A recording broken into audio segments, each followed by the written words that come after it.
I don't know. I'm mostly hoping to prove myself a little bit, show that I can defend really well against people. So. And you've been to tournaments in the States already, so and you've won. So I mean, that's got to be encouraging. I mean, otherwise, you wouldn't be going if you weren't ranked. No, I'm trying really hard to become the top girl goalie, I guess, is what I'm trying to go for. I just want to prove myself a little bit. Will, what are your thoughts? I mean, this is something that you've been doing for many, many years, and you've been to many world championships before. Now you're going with your girlfriend, and I mean, that's got to be pretty exciting.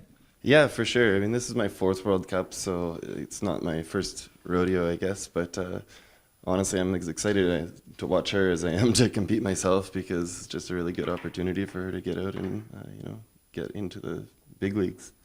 I'm thinking the foosball subculture in Edmonton is got its own crowd. I mean, not a lot of people are familiar with how big it really is. I mean, tell us how many people play, what kinds of things, where you guys get together, and how you compete against each other. Yeah, we not many people know about professional foosball, I guess, but it's a lot of fun. We have over 100 players that I've played with in the last year in our league in Edmonton, but it's hard to find, I guess. People don't really know it exists, but it's really nice when new players come out and get to know us and learn some tricks. And for you, Zoe, I mean, this isn't something that you've been playing for years. You just jumped into this recently. Tell us about how this all happened and how you were exposed to foosball, the world of foosball. Well, I started playing with Will a little bit, and he taught me, and we went to a tournament, and I realized it's a big mind game, like a big puzzle on this table, and you have to get inside people's heads, and I'm like, oh, this is a lot of fun. So it's perfect. So to me, it's like a puzzle I like to solve. Each time I play somebody, it's like, yeah, I got to figure them out, and hopefully they don't figure me out. So I mean, there's a lot of strategy that people would maybe not otherwise realize that's involved. That's a big part of it for me, because I thought it was just, you play your game and get the ball goes in, but it's so much more than that, just so much more. So what do you know about the competition? I mean, there's a lot of countries. Apparently the U.S. is really ranked quite high, so are a lot of the European cities.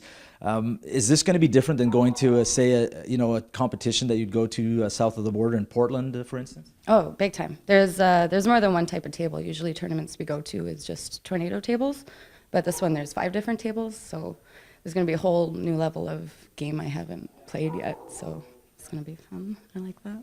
And Will, you were talking about the different countries. I mean, where does Canada rank, on the world scale when it comes to foosball? Which countries are powerhouses, and which ones are going to be the stiffest competition for you guys?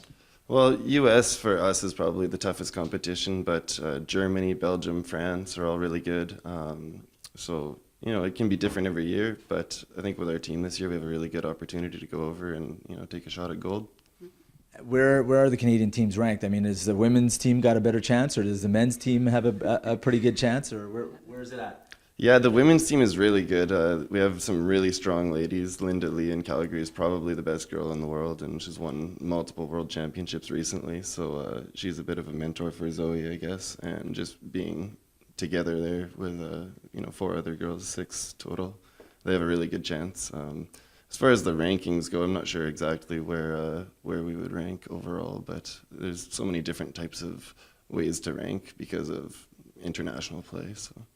And is it just, looking at the table right here, I mean, what's the strategy? Do you go for power, or is it about passing back and forth? And it's usually 2 teammates at a time playing, right? Yeah, well, we do both singles and doubles. So doubles is with 2 teammates, and passing and strategies are huge. Ball controls everything. So the more time you have the ball, the easier it is to score. I think a lot of times when people start playing, they just hit the ball as quickly as they can. But at a higher level, definitely, people take their time with the ball, move it around, back and forth, control it, and look for an opportunity before shooting. I mean, it's like the real game of soccer, right? It's all about possession. Yeah, for sure. Definitely is. But it's just with your hands instead. And you play usually at the back, right, Zoe? You play goalie? Yeah, I like to play goalie. I am learning a little bit up front, but I'm definitely a lot better in the back there. Okay, well, good luck to both of you, and bring home the gold. Thank you. Thanks so much. Definitely will try.